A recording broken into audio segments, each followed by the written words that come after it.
এত গরম আর প্রচণ্ড রকমের রোদ যে মানে চশমা পড়তে বাধ্য হলাম, যে তাকাতেই পারছি না। আসলে আমাদের আসলে অনেক সৌভাগ্য যে আমরা পবিত্র মদিনাতুল মুনাওয়ারায় আছি। রাসূল সাল্লাল্লাহু আলাইহি সাল্লাম যেখানে বসবাস করতেন, আলহামদুলিল্লাহ। কি পরিমাণ রোদ, যারা সৌদি আরবে থাকেন সত্যিকার অর্থেই তারাই জানেন যে আসলে মানে মক্কা থেকে মদিনায় আসছে আজকে, যে কেমন যেন মানে এই যে আগুনের বাতাস আসছে, মুখ পুরো জ্বলে যাচ্ছে আর শরীর থেকে ঘাম বের হচ্ছে, মানে মানে গেঞ্জি টেঞ্জি সব কিছু ভিজে যাচ্ছে। আল্লাহু আকবার, মানে এটা মনে হয় পুরোপুরি গরমের সিজন, তাই না? কি মনে হয় তোমার?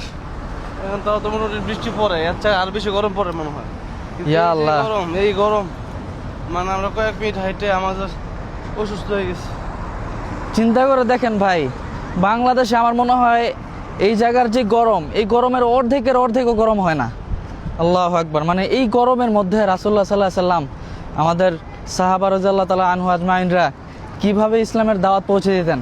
আল্লাহু আকবার, মানে এটা মক্কা মদিনায় না আসলে, সৌদি আরবে না আসলে আপনারা কল্পনাও করতে পারবেন না। আল্লাহু আকবার।